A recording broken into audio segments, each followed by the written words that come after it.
com pessoas que têm um pouco mais de gana, assim como o Aladim, que é um cara que, ele falou lá, eu corro risco porque eu tenho fé e eu acredito no que eu sou capaz de executar. Então, acho que essa mistura me ajudou a enxergar o que essas pessoas que são empreendedores puro sangue enxergam. Empreender é você transformar o risco em estratégia, né? E é basicamente isso, né? Você pega ali, vai ter medo, vai ter risco, vai ter problema, mas e aí? Como é que eu vou encaixotar isso aí para eu fazer? A Copeng é a maior instituição financeira cooperativa do país no segmento da segurança pública. Antes de começar, siga-nos em nossas redes sociais e fique por dentro de tudo que acontece nos bastidores aqui da Copeng.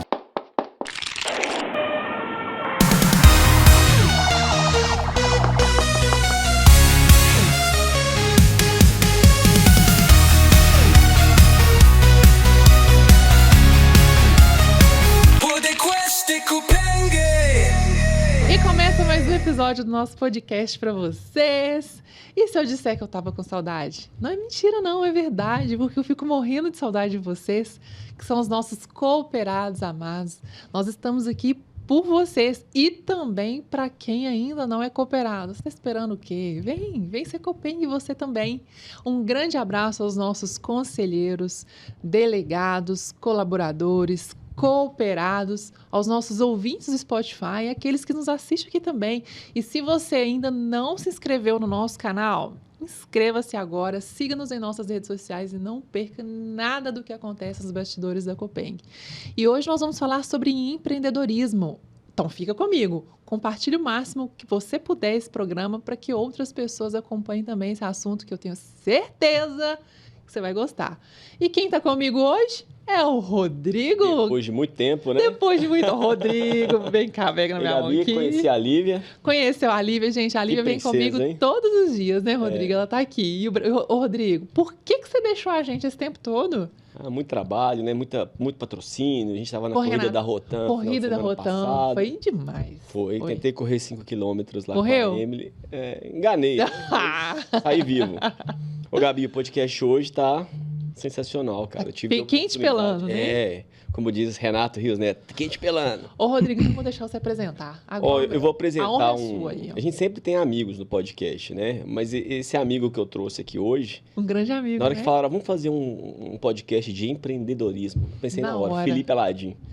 Conheço esse camarada, já deve ter mais de 10 anos, né? E assim, eu acompanho um pouquinho da história dele ali, o tanto que ele já empreendeu, tanto de negócio que ele fez. Tem história demais pra contar. Então eu sou até suspeito pra falar, né? Vou deixar ele trouxe um se amigo. Apresentar. Trouxe. O Rude também. Vamos se apresentar. Vamos deixar eles falarem um pouquinho. Felipe Aladim, seja bem-vindo, meu amigo. Muito obrigado. Eu achei que esse convite não ia se concretizar, né? O Rodrigo falou.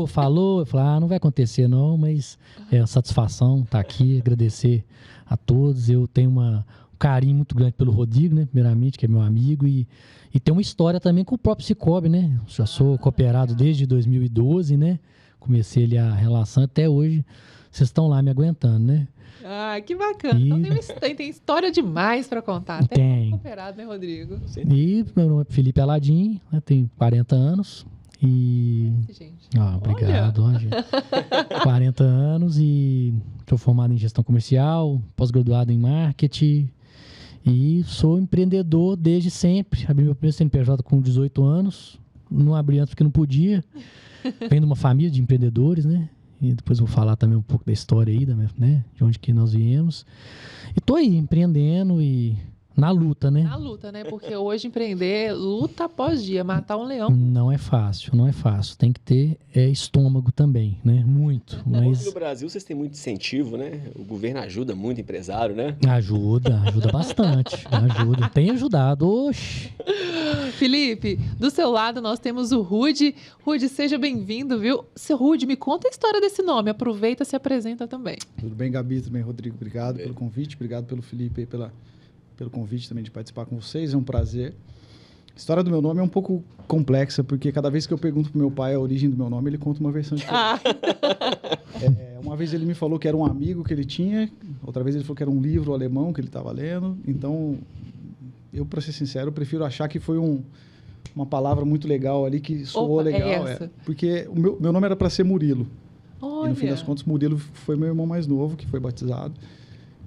Mas eu acabei aceitando bem, acostumei com o nome, todo mundo fala, poxa, que legal. Eu gostei, Rudy. Como chamam seus irmãos? Meus irmãos chamam Gustavo, Murilo e Paola, são nomes normais. E acabei acostumando. São 40 anos também, acho que não estou tão jovem como o Aladinho aqui, tem os cabelinhos brancos do lado aqui.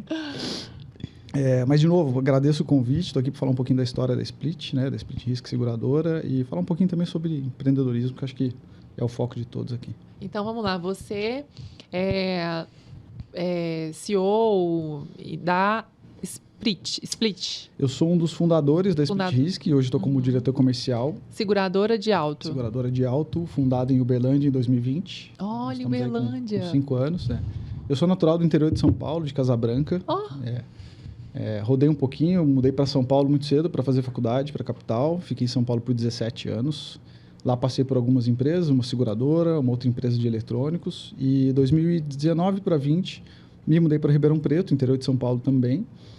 Foi quando a gente começou a trabalhar no desenvolvimento do projeto da Split Risk, que é de Uberlândia, a convite do Pedro, que é um dos nossos sócios lá, o sócio majoritário. E eu falo que eu moro no carro, né? Eu moro na estrada porque eu estou sempre em deslocamento. Mas uma vez por mês estou na matriz lá, estou dando expediente com o pessoal lá. Que incrível.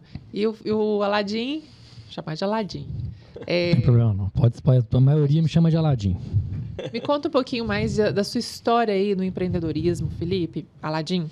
De onde que seu pai tirou esse Aladim, né? É mesmo. É sobrenome. né? É um nome composto. É um nome composto, né? Eu chamo Felipe Aladim. Era o primeiro nome do meu avô, por parte de mãe. A família da minha mãe lá do interior do Espírito Santo. Inclusive lá tem uma escola estadual lá que chama Escola Estadual Aladim Silvestre de Almeida.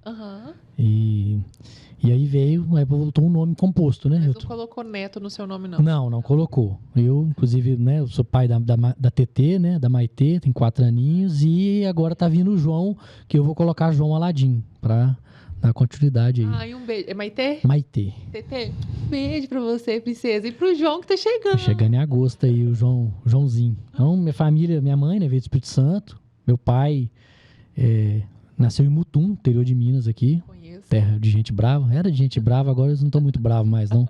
Olha. E ele conheceu minha mãe, né? Foi pro Espírito Santo, conheceu minha mãe e veio para Belo Horizonte. Ele trabalhava na lavoura, na roça, e meu pai, ele não gostava de trabalhar na roça. Tinha 16 irmãos, pode ser que eu erre aí, viu, família? Porque era muito irmão. Mas eram 16 irmãos, todos trabalhavam, né? Lá a cultura era trabalhar no armazém do meu avô e, né, colher os grãos e levar para vender no armazém. E meu pai tinha pavor de trabalho de roça e ele não gostava, e ele gostava de trocar as coisas, de fazer negócio. Catira, né? A famosa catira. E ele, como muito, muito jovem, veio para Belo Horizonte. Ele já, né, conheceu minha mãe, começaram a namorar, mas aí ele veio para Belo Horizonte para tentar a vida, né? E meu pai falecido, desde 2010, aí ele chegou em Belo Horizonte aqui na Praça Raul Soares, na Rui Barbosa, e com a lata de frango, né? E sem conhecer ninguém. Chegou, não, eu vou lá tentar a vida. E chegou sem ninguém, com o nome de um primo dele. E aí ele lembrou a empresa que ele trabalhava, foi na empresa de ônibus e conseguiu ali indicação para um emprego, e depois virou um caixeiro viajante de uma loja ali em frente à rodoviária, acho que de década de 60, mais ou menos. E aí o dono dessa loja foi aposentar. E aí meu pai, ele tinha um sonho que era empreender realmente, mesmo não tendo nem o primeiro grau completo, mas ele tinha esse sonho. Então, eu acredito que eu tenho bem na veia, assim, esse DNA do meu pai, assim, de empreender, de tentar. E ele falou com esse patrão dele, falou, olha, sei que você está querendo fechar, ao invés de você pagar meu acerto, eu quero comprar a sua loja.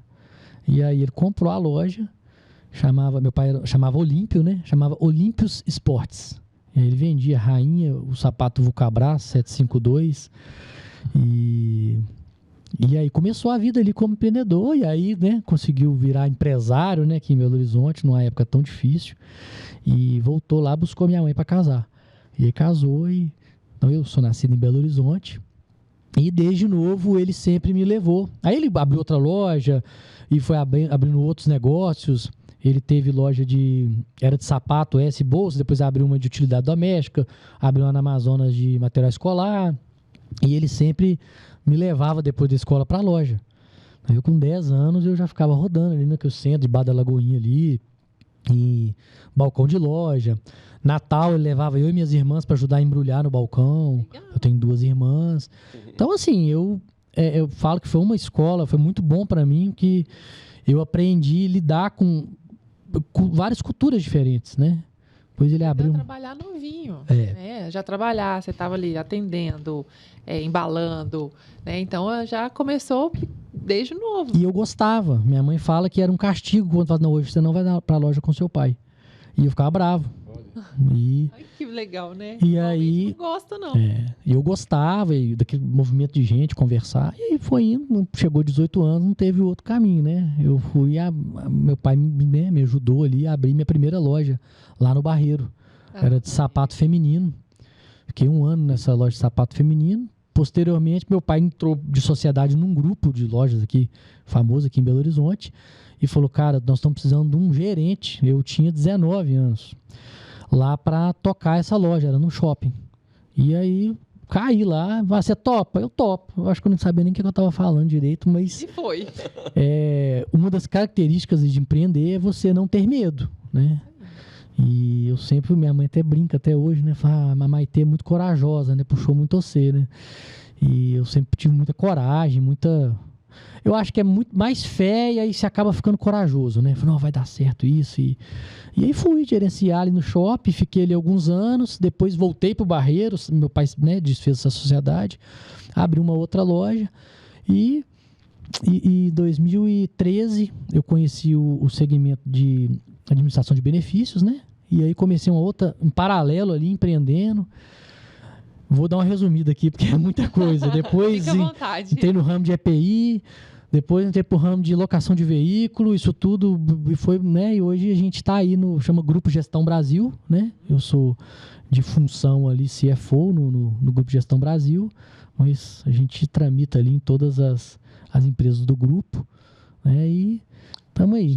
Grupo Gestão Brasil. Grupo Gestão Brasil é uma empresa que ela atua no segmento de gestão, voltado para algum segmento? Ela é uma empresa gestora, né? E nós temos ali um time muito qualificado, inclusive um abraço para todos os meus companheiros aí de trabalho, um abraço para Paulo Gustavo, que é meu parceiro aí, está em Portugal passeando, eu estou aqui trabalhando, mas tudo bem. E é um grupo de gestão, né? Que faz gestão desde benefícios, de benefício para veículos, benefício funeral. E temos a empresa, né, que a gente tem trabalhado bastante aí, saindo no mercado com ela, que é a ProAssistência, que é uma empresa voltada para assistência 24 horas. Né? Eu presto serviço até para os meus concorrentes também. E temos a Gol Seguros, né? Que é uma empresa também que comercializa os seguros lá da Split Risk, em parceria aí com o Rude. O Rude, fazer uma pergunta pro nosso convidado aqui, né? A gente, igual o Ladinho contando a história dele ali, né? Todas as dificuldades, lidar com pessoa, não tem incentivo do governo, você não dorme bem, você não come bem. O que te incentivou a empreender? Eu acho que, assim como o Aladinho, talvez eu não seja o empreendedor puro sangue, né? Aquele cara que nasce no meio dos desafios. Eu tenho uma trajetória muito dentro de outras companhias e o que me estimulou a empreender, na verdade, foi combinar a minha jornada com outros empreendedores. Né? Eu estava comentando um pouco mais cedo aqui o quanto essa união, talvez, de você ter uma vivência no mundo corporativo, um ambiente mais formal, com pessoas que têm um pouco mais de gana, assim como o Aladim, que é um cara que, ele falou lá, eu corro risco porque eu tenho fé e eu acredito no que eu sou capaz de executar. Então, acho que essa mistura me ajudou a enxergar o que essas pessoas que são empreendedores puro sangue enxergam. Né? Então, você vê, obviamente, que um interesse comercial / financeiro, que é um negócio prosperar, não dá para falar que você vai viver de uma ideologia, só de uma ideia, ele tem que prosperar, mas também você olhar a oportunidade que o mercado te gera. Né? Sim. Se é um mercado muito saturado, que tem pouco espaço, dificilmente você vai conseguir entrar e rapidamente ganhar espaço, a não ser que você tenha muito recurso ou que você descubra algo extremamente inovador. No nosso caso, se a gente olha para o mercado de seguros, especificamente do seguro alto, que é o que a gente é especialista hoje, existe uma demanda muito grande no nosso país, não só do alto, mas também de outros ramos. seja por uma questão cultural, seja por uma questão financeira, mas existe uma demanda, né? A gente fala aí que existe um mercado de mais de 70% exposto, quer dizer que não tem seguro. Uma frota com mais de 70% que não tem seguro, não tem qualquer tipo de proteção.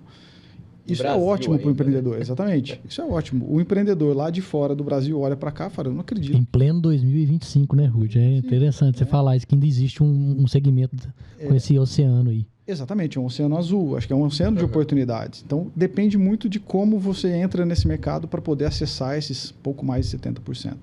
E eu tenho uma teoria que eu desenvolvi ela ao longo desses anos aí, que eu acho que é mais voltado para a parte cultural do brasileiro do que uma questão financeira. Porque a gente está vendo as bets.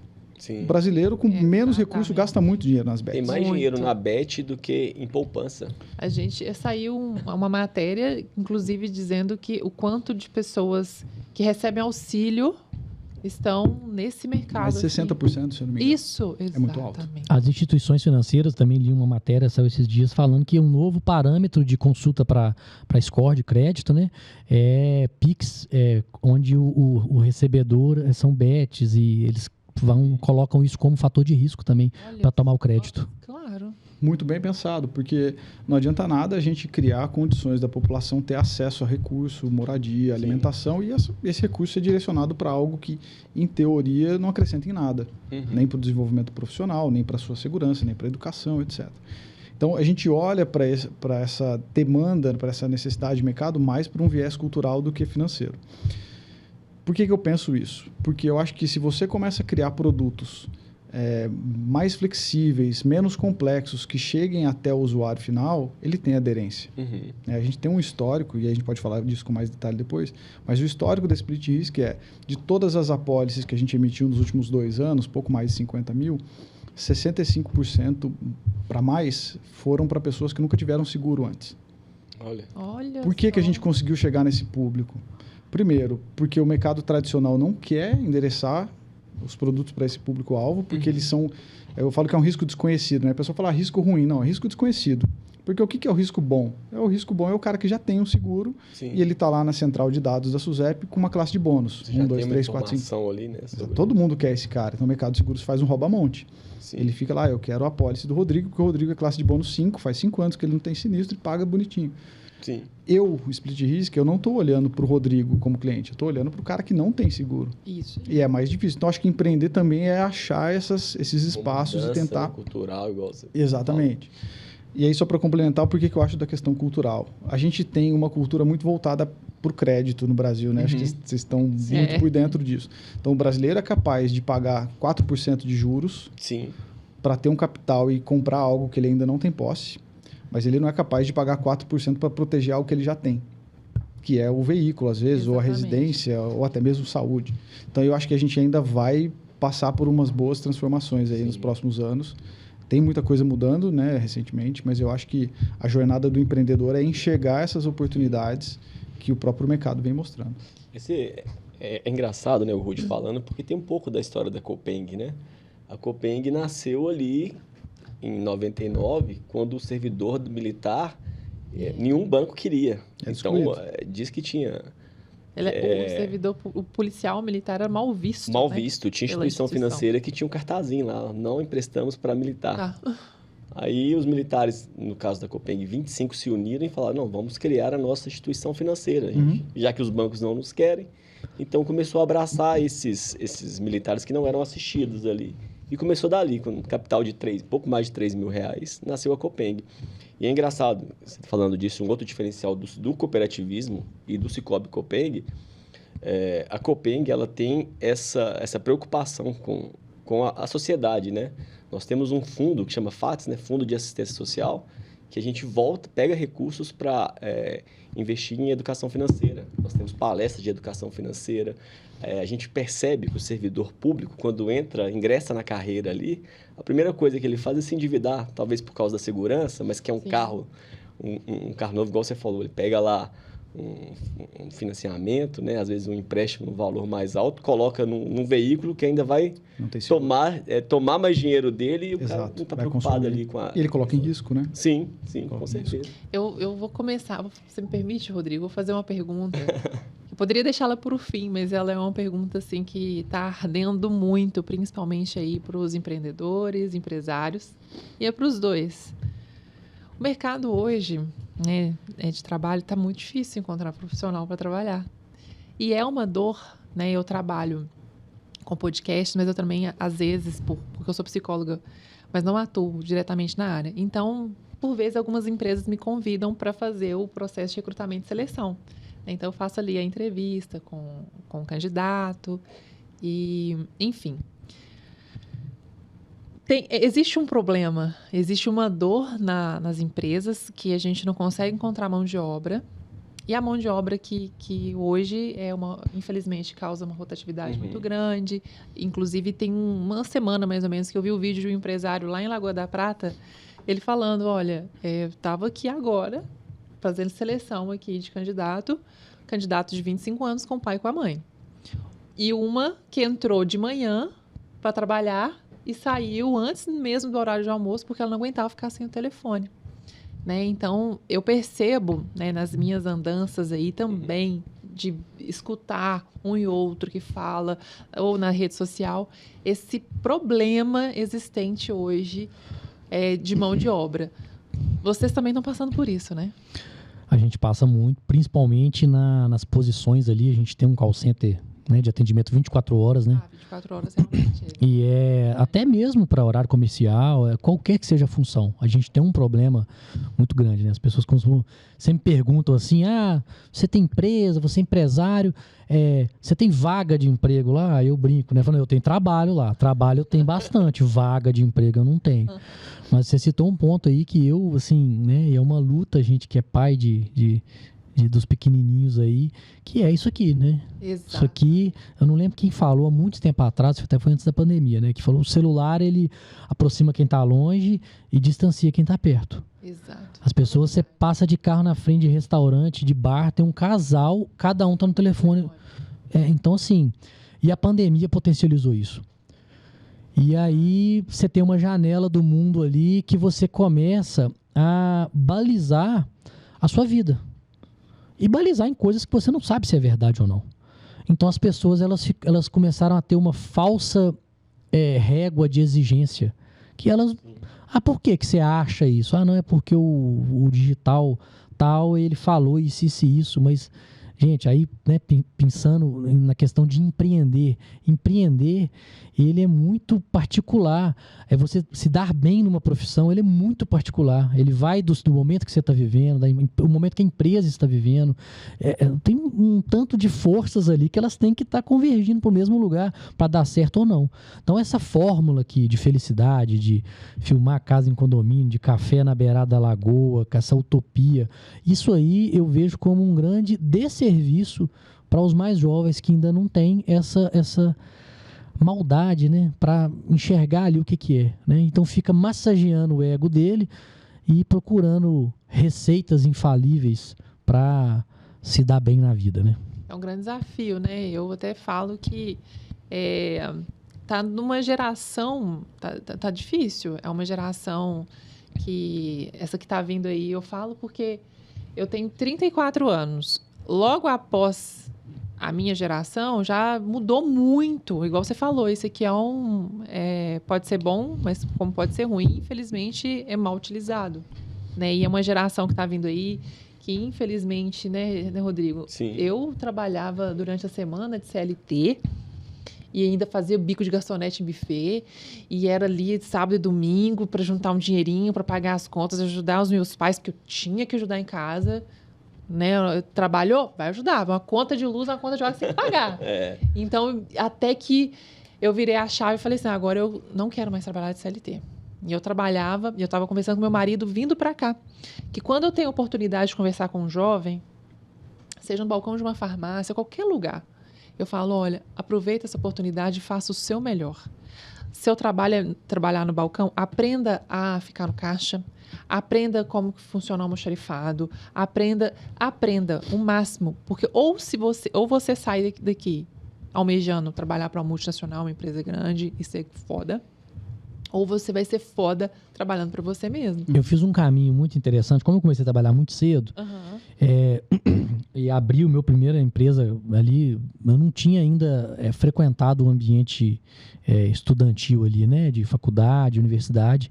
E eu achava que eu não precisava, não queria. E chegou um certo momento que eu senti essa necessidade. Só que eu já tinha ali, já estava com meus 25 anos, mais ou menos, senti essa necessidade. Nossa, eu preciso dar uma atualizada, porque tá apertando. E aí, quando eu fui para o ambiente... Gente, não desmerecendo e não incentivando ninguém a não estudar, não. Mas como é importante também essa vivência do balcão. O balcão me ensinou muito. Exatamente. Então, quando eu chegava na escola, eu escutava, falei, cara, eu já fazia isso aí, mas eu não sabia por quê e nem a teoria. Então, os jovens não estão dispostos a pagar esse preço, a dar essa sofrida, até mesmo, gente, que trabalhar em qualquer posição que seja, não é sofrer. O ensinamento meu pai sempre me dá. Meu pai não falava para eu ser rico, para eu... Ele fala assim, meu filho, seja um homem trabalhador. Uma mulher vai querer casar com você se você for um homem trabalhador. Ele sempre falava isso, seja um homem trabalhador. E eu pensava, não, tem que trabalhar. Então, qual seja essa função, faça com excelência. As 6 horas que você vai ficar na ocupação do emprego, ela vai ser as mesmas 6 horas se você fizer mal feito ou bem feito. Inclusive, você citou uma coisa interessante, mas hoje o que eu percebo é que os jovens estão escolhendo mesmo. Eu não quero trabalhar lá embaixo, não quero entrar no balcão, eu não quero sem capacitação nenhuma, mas almeja estar no ponto mais alto. Você percebe isso, Rui? Até para complementar o que o Aladim falou, eu acho que o celular ele é um grande responsável por isso, mas ele não é sozinho. Sim. Acho que por trás do celular, por trás das câmeras, existe uma pessoa tentando conduzir o destino. Eu acho que se a gente olhar um pouco mais a fundo, existe uma mudança geracional. Nós temos uma transformação. Os nossos pais passaram por um período onde o interessante era você ficar 35 anos na mesma empresa. A gente já não enxerga assim.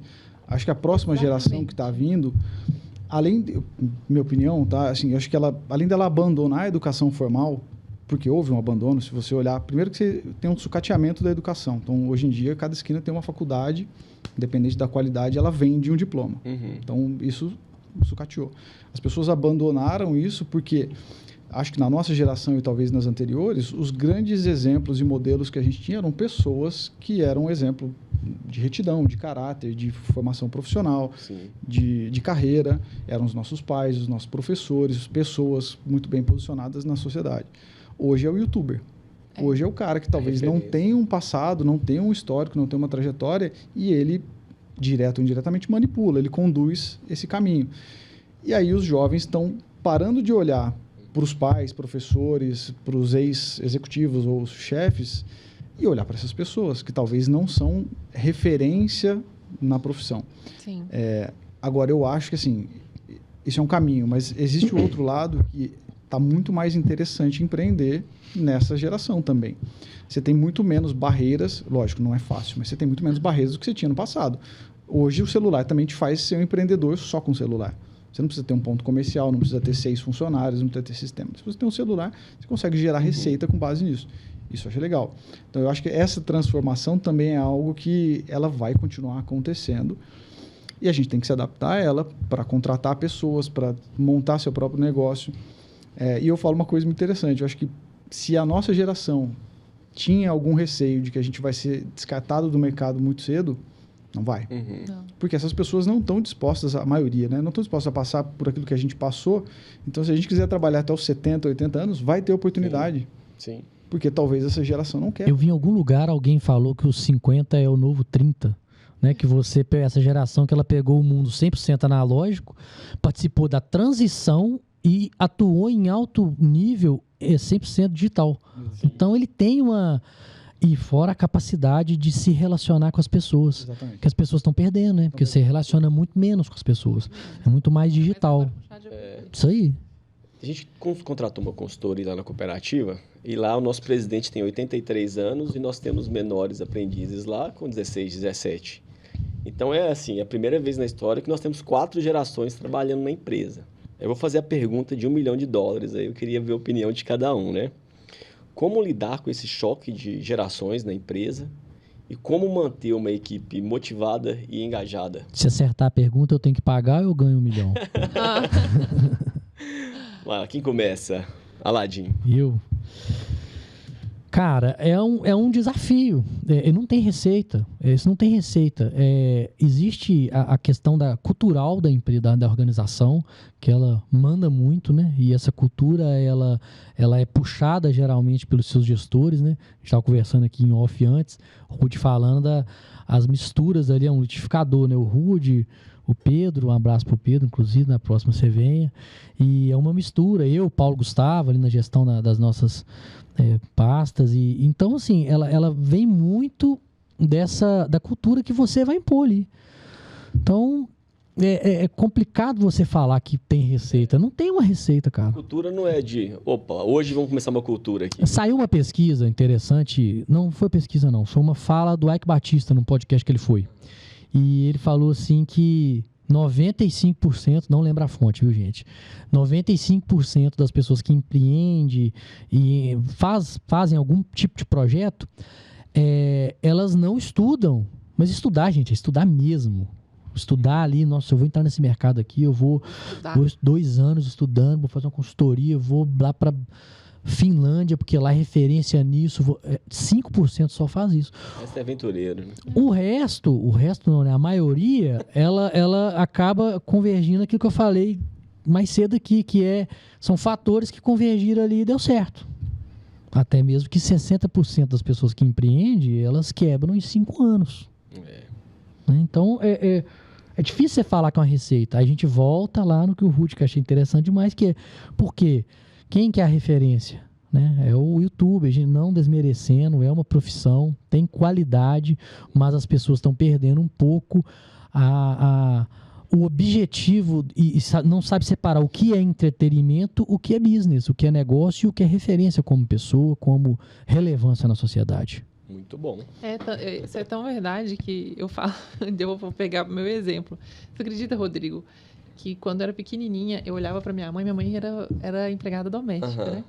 E eu olhava para ela e falei assim, eu quero ser empregada doméstica igual a mamãe, sabe? E eu falava assim, porque era a referência que eu tinha de alguém que trabalhava todos os dias. Eu queria ser, assim, aquela mulher de resistência, de trabalhar, de todos os dias eu levantava cedo e ia ajudando meu pai, e os dois sustentando a casa, e é isso. O meu sogro, ele tem, hoje não, já são mais velhos, né, mas os meus cunhados eram mais novos, e eu ficava brincando com ele, ficava reclamando lá dele, empreendedor também, um abraço, Marcelo Volpone, e ele falava assim, cara, fecha isso aí, aposenta, você tem como, né, aposentar ou trabalhar mais de home e tal. Ele falou, cara, eu não posso, porque eu tenho um rapazinho lá em casa que ele tem que me ver arrumando para eu trabalhar. Então, esses exemplos, cara, a fala convence, né? O exemplo, ele arrasta. Né? Eu acho, assim, um privilégio você ter pessoas mais velhas ao redor. Seja no dia a dia, seja de vez em quando para ir lá consultar. Eu tenho o privilégio de ter meu pai ativo até hoje. Meu pai é engenheiro civil, não tem nada a ver com o que eu faço. Meus irmãos seguiram carreira, são engenheiros também, foram para o lado dele. E eu, de vez em quando, tenho meu pai para consultar, mas o meu pai é parecido com o seu sogro. Meu pai se veste para ir trabalhar, 74 anos, ele tem que estar ali dando expediente. Obviamente que a performance dele não é a mesma de anos atrás, mas ele está ali o tempo todo. Agora, eu vou te contar o que acontece com a Split hoje. Então, a gente montou um projeto lá atrás, 2020, um monte de jovens sonhadores querendo dominar o mundo, né? E seguir por um caminho... No meio da pandemia? No meio da pandemia. Por um caminho que a gente nunca tinha seguido. O que a gente fez? A gente recorreu às pessoas mais experientes, vamos chamar assim. Então, a gente contou com um consultor executivo que ele nos assessorou durante a aprovação do projeto dentro do órgão regulador, passando por todas as etapas de burocracia, regulatórias, etc. Um consultor. Foi presidente de empresas por não sei quantos anos, já tinha ali seus 70 anos de idade. Então, por que a gente foi recorrer a uma pessoa como a doutora Cássio, inclusive, um abraço, doutora Cássio? Porque ele já fez o caminho que a gente queria fazer. Então, ele é extremamente útil para o nosso projeto naquele momento. Hoje, nós contamos com os outros 3 conselheiros que têm o mesmo objetivo. Como é que eu não escorrego nas cascas de banana que estão no meu caminho? Falando com pessoas que já fizeram o que eu estou fazendo. Então, eu acho que essa mescla, ela ajuda. Obviamente que eu tenho que olhar para o menino recém-formado, para o estagiário, para o cara que vem com muito gás, com ideias mirabolantes, e eu tenho que dar espaço para essas pessoas. Então, eu tenho que fazer essa mistura. Uma hora eu vou lá, conto com um conselheiro para fazer um desabafo, tá difícil, está acontecendo tal coisa. Ele fala uma frase e você fala, poxa, como é que eu não pensei nisso? Para uma pessoa que não está vivendo o que eu estou vivendo. Eu faço uso de ou ex-chefes ou professores com frequência. Então, eu fazendo MBA, intervalinho de aula, eu chamo o professor e falo, professor, você acabou de falar um negócio assim, assado, eu estou passando por isso, o que você acha? Aí o cara fala 2 palavras, você fala, meu Deus do céu. Bom, eu estou pagando para isso, né? Para alguém me ajudar. E é uma pessoa que já tem 30, 40 anos de experiência que ajuda. Então, eu acho que a mescla ela é bem-vinda. É difícil, porque você acabou de comentar aí 83 com 17, você tem um hiato aí de 4 gerações, 3 gerações. Mas eu acho que você tem que saber aproveitar os dois. Você não pode ignorar o cara que está ultrapassado e o cara que não tem experiência nenhuma. Acho que você tem que saber fazer essa Eu vi uma matéria mesmo, meu irmão que me mandou, que o mercado agora, com esse desafio da nova geração, essa dificuldade de encontrar profissionais, que as empresas estão contratando pessoas do 40 mais. Exatamente, para poder tentar voltar essa qualidade na entrega. 40 mais ainda é tão velho, né, Ladinho? Não, é o novo 25. 40 é o novo 25. O pessoal fala que a experiência é o curso mais caro do mercado. Verdade. E é verdade. Você vai falar com quem já passou por aquilo que você está buscando, por pouco tempo, uma mentoria, uma consultoria que seja, você já consegue ganhar muito tempo. Com certeza. E eu vou pegar um pedacinho aqui do nosso programa para o momento participação dos resultados com vocês. Rodrigão, já estou aqui com o meu cartão do Cicobi Copeng, aqui é a minha participação nos resultados, né? Não sei se você está sabendo, Gabi. Manda para nós. Copeng fechou o exercício aí com 11 milhões de resultado. E uma parte desse valor, né, definido em assembleia, voltou para os cooperados. Volta pra gente. Você tá vendo me dá cartão também, porque eu recebi também. Eu tenho que... O tá rindo aqui, ó. Aqui, porque ele ganhou a participação. Eu também ganhei, viu? Foi em conta corrente. E o cartão foi um dos critérios, né? Para a distribuição dos resultados. Então, assim, tem cooperado pessoa física nossa que ganhou 25 mil reais, tem pessoa jurídica nossa que ganhou $500 mil. Olha, então, a gente tem que dar luz, né, a esses resultados e mostrar cooperativismo. Nossa. Tem vantagens que nenhuma outra instituição financeira tem, né? Qual instituição financeira que você vai abrir a conta aqui, o extrato? Depositou dinheiro na minha conta? Depositou dinheiro na minha conta. Normalmente tira, né? Vai embora, tira, tá né, faltando aqui, ó, tá negativo. Né, Ruth? Normalmente tira. Mas e o mais interessante, né, Rodrigo, que para participar ainda mais, para ter um retorno ainda maior... Tem que movimentar. Tem que movimentar. Minha mãe reclamou comigo. Rodrigo, eu tive só R$10. Falei, mãe, mas você não tá movimentando. Minha mãe, ela é aquela assim, gosta do papel. Ela quer pegar o dinheiro e guarda debaixo do colchão lá. Mas, assim, eu falei com ela, vamos movimentar, vamos contratar produto. Que ano que vem sua parte vai ser maior. Inclusive, a gente está aqui falando sobre empreendedorismo para você que é pessoa jurídica em Belo Horizonte, né, Rodrigo? Sim. Você que empreende, tem o seu CNPJ em Belo Horizonte, residente em Belo Horizonte, você pode abrir a conta conosco e olha só, já ano que vem, quanto mais você movimentar, você tem retorno nas sobras. Cartão de crédito, consórcio, investimento. Tem tudo. Tudo que você puder, tudo que precisa tem na Copeng. Tem na Copeng. E você ainda faz participação dos lucros. Com a mesma garantia dos bancos, né? O Cicobi Copeng conta com o FGCop, que é o Fundo Garantidor do Cooperativismo. Então, é a mesma segurança e mais benefícios. Tá esperando o quê, né, não, Rodrigo? Então, bem. Aproveitar aqui, eu vi que o Aladim falou muito do pai dele, então acredito que a maior referência sua no empreendedorismo seja seu pai. Mas quero que você fale um pouquinho sobre isso. E para o Rudy também, se ele tem alguma referência assim, de empreendedor, quem que ele se espelha, assim, alguma referência que você norteia seus passos. Assim.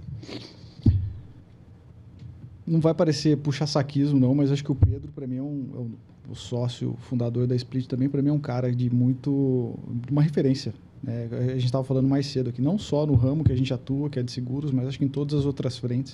O Pedro é um cara que correu muito risco, corre muito risco. Se é consciente ou não, acho que cada empresário, cada empreendedor sabe um pouco da sua trajetória. Mas é um cara que tem muito a nos ensinar e eu troco muita figurinha com ele sobre essa distinção dos nossos perfis, né? O quanto a gente talvez seja complementar, porque eu me inspiro muito nas coisas que ele faz enquanto empreendedor, enquanto ao risco que ele toma. E esses dias eu falei com ele brincando. Eu falei, essas ideias malucas que você tem, elas só fazem sentido porque o seu resultado comprova. Se não tivesse resultado, você seria só mais um lunático, né? Então, acho que ele é um grande exemplo para mim. Obviamente, meu pai é um grande exemplo de empreendedor, porque ele, como autônomo nesse país, você ter sucesso não é fácil, né? A gente estava falando sobre os incentivos que a gente tem aí no nosso dia a dia enquanto empreendedor, empresário. Você tem mais, acho que, empurrãozinho, que é fazer você conseguir prosperar, ir para frente, graças a esse ambiente inóspito que a gente tem. Mas meu pai, com certeza, é um cara que conseguiu criar 4 filhos, sendo autônomo, chegar onde ele chegou e estar nativo ainda, para mim, também é um grande exemplo. E a gente entender essa referência também, o Ruth comentou aí, né, que você tem que andar ali na geração Z, na Y, e a gente entender também, não só sentar no banquinho da crítica e falar, poxa, esses meninos novos só pensam em celular, só pensam em YouTube. Não, a gente entender a nossa responsabilidade como referência. Sem dúvida. Porque eu não lembro, gente, é muita informação hoje que a gente consome, mas eu não lembro onde que eu vi que eles fizeram um estudo numa grande empresa, numa Big Tech aí, e aí o pessoal mais jovem falava, qual que é o seu sonho aqui dentro da companhia? Você, e o cargo tinha essa pergunta, né? Você almeja cargo de gerência, diretoria? Eu não. A minha gerente lá, ela aconteceu isso com ela divorciou, ela tá viciada em café, ela só anda com olheira, faz terapia. Então, a gente também trabalhar com qualidade, né? As empresas também darem qualidade para trabalhar, para a gente ser essa referência. Poxa, que legal, cara. Eu acho muito legal ali a atitude do fulano, do ciclano, e eu acho seria legal chegar naquele ponto, porque perdeu um pouco essa admiração. Sim. Perdeu, né? Infelizmente. O exemplo também, viu, de empreendedor está aqui do nosso lado. Que isso, fico lisonjeado aí Fez de tudo um pouco já na vida. Já. Mas eu tenho essa pergunta que você me estendeu a mim aí, cara, vieram várias pessoas aqui, fico até com medo de falar assim, me comprometer, né? Mas uma pessoa que... Pega um de fora, que aí O Paulo Gustavo é um cara que eu admiro demais, eu aprendi muito com ele, muito, muito mesmo. Um cara que aprendi assim, né? É aquela coisa de junção, né? De habilidades, né? Ele tem um estilo diferente, acho que o Rudy consegue enxergar bem isso aí, consegue enxergar bem isso aí. E, cara, tem muita gente, mas aí vou me encontrar aí no meu pai mesmo, que é a minha referência máxima aí, que eu vou levar sempre aí na minha caminhada mesmo. E, assim, falando de referência, né, de experiência, não que eu não tô sendo negativa não, viu, gente? Mas é porque empreender não é fácil, né? E normalmente quem vê a gente empreendendo, porque hoje meu produto sou eu mesma, né, Rodrigo? É a minha voz, é a aparência, enfim. E é legal quando a gente tem pessoas ao nosso redor, eu imagino que deva acontecer com vocês, com familiares, outras pessoas, até colaboradores que vocês têm, que olhem assim para vocês e falam, poxa, eu queria ser como você, né? Eu olho assim, como é que você chegou até aí? Tornar referência, né? Eu acho muito legal, mas por vezes, quem vê aquela coisa que tá no Instagram que é chata, vê você prosperando, vê você crescendo, evoluindo, mas não sabe o que você passou para chegar onde você chegou. E, por vezes, só quer as estrelas, as pompas, mas não querem o caminho que a gente percorreu, né? Que você percorreu, e até hoje está percorrendo, está criando uma trajetória suada, de muito suor, de muita batalha. A estabilidade não existe, né? Instabilidade, como você falou, 60% quebram com 5 anos. Então, a gente tem que... É aquilo que eu falei no início da nossa conversa, matar um leão por dia. O maior problema do empreendedor é o problema atual. Porque empreender, você acabar de resolver um problema e entrar em outro. Sim. E aí você tem insônia, você fica preocupado, você acorda de noite, fica fazendo conta e pensa no colaborador. Amanhã eu tenho que viajar para tal lugar. E fulano, será que tá bem? Eu saí de férias agora, foi uma viagem, não foi muito programada, fomos para praia, família, e falei com a minha esposa, olha, você me pegou num momento conturbado, eu vou ficar no telefone ali, às vezes, né? Então, assim, é difícil você ter que dividir, né? A família tem que entender, né? Viagem, o Rudy que tá aí muito na estrada, a gente também fica um pouco mais rude demais. Então é um problema atrás do outro. Então todo mundo acha assim, eu quero empreender porque é bonito fazer reunião, é bonito vir no podcast, é bonito. A cabeça já tá aqui, já pensando na reunião da tarde, no compromisso, e amanhã tem outro, e eu vou viajar quinta, e eu tenho que ir, e por aí vai. Você também, né, Rude? Eu vejo, porque a gente falou assim... Ele até respirou fundo. A gente falou assim de inúmeros desafios, né? Mas eu falo porque eu estive no segmento de proteção veicular. Não é fácil. Não. Sinistro a qualquer momento. E não é só um. Às vezes acontecem 1, 2, 3 ao mesmo tempo, um atrás do outro. Né?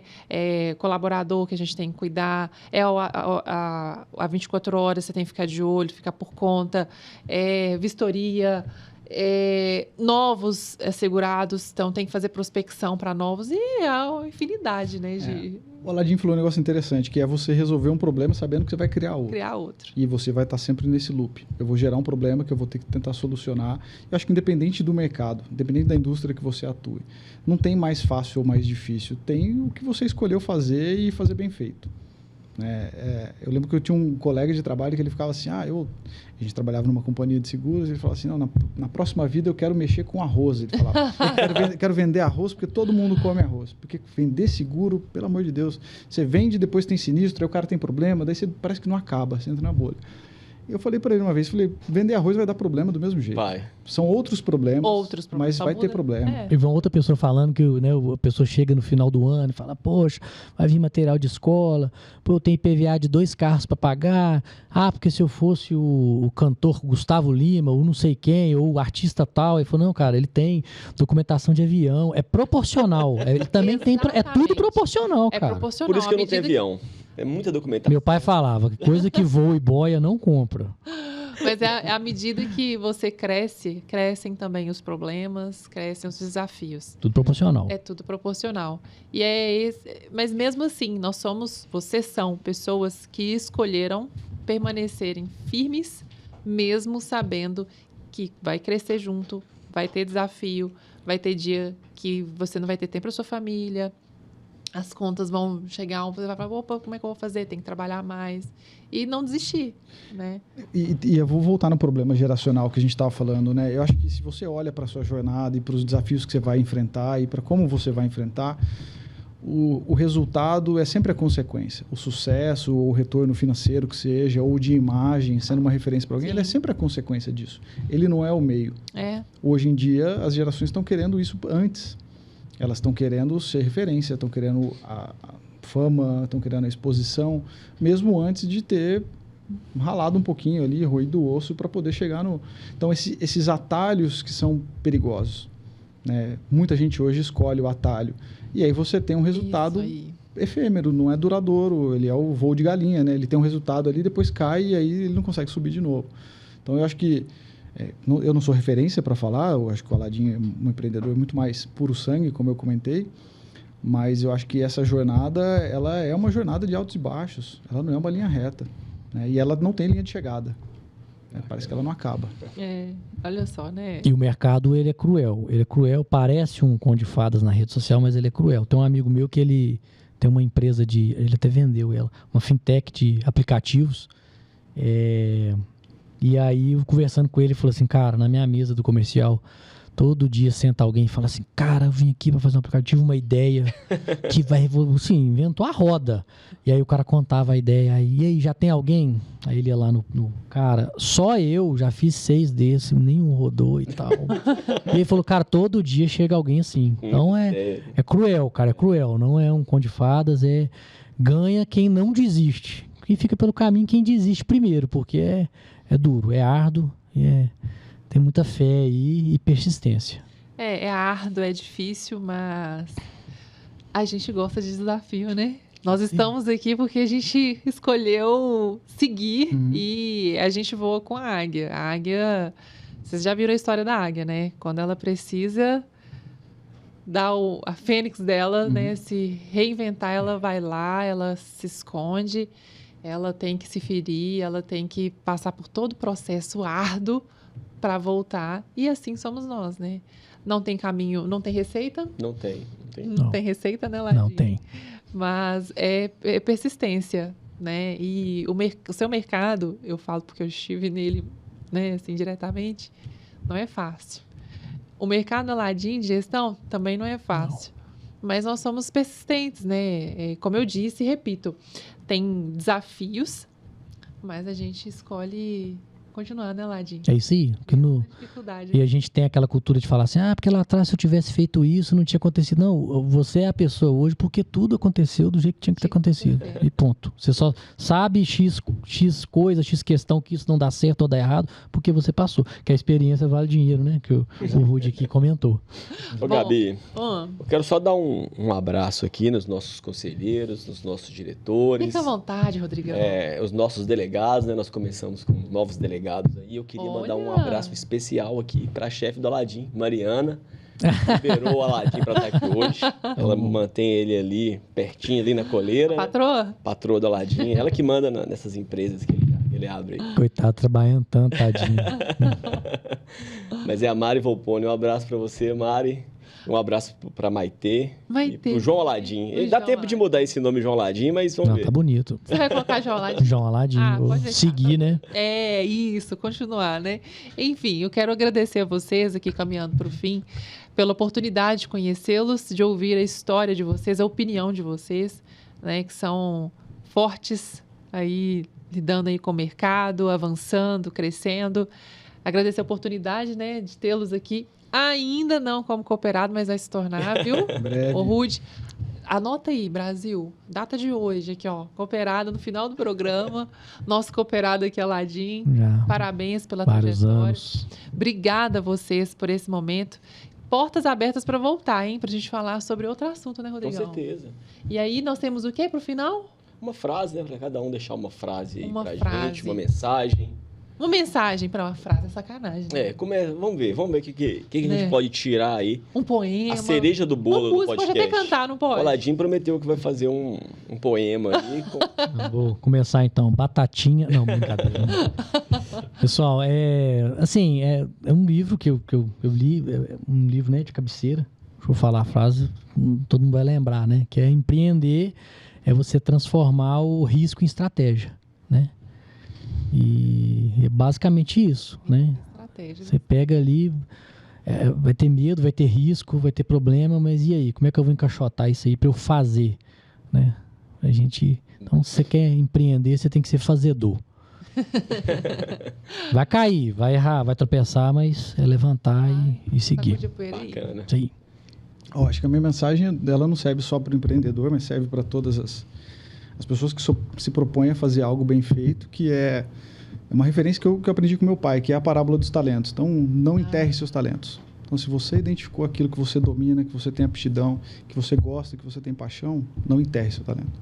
Persista e vá atrás. Bacana. É isso aí. Muito bom. Nossa, Gabi, estou bem demais. Sim, e a sua? Hoje eu estava lendo o livro de Romanos, e aí eu vi 2 versículos que eu falei assim, cara, tem um pouco a ver com isso, né? De gerir pessoas, né? Sim. Então é Romanos 17, não pague a ninguém o mal com o mal. Procure agir de tal maneira que vocês recebam a aprovação dos outros. No que depender de vocês, façam todo o possível para viver em paz com todas as pessoas. Amém. Sensacional, né? Muito bom, muito bom. Esse Rodrigão fechando com chave de ouro, hein? Sim. Ô, Rodrigo. Foi apóstolo Paulo. Não foi eu, não. Bom, vamos encerrar com uma salva de palmas. Muito obrigada a todos vocês e parabéns. Obrigado a vocês. Viu?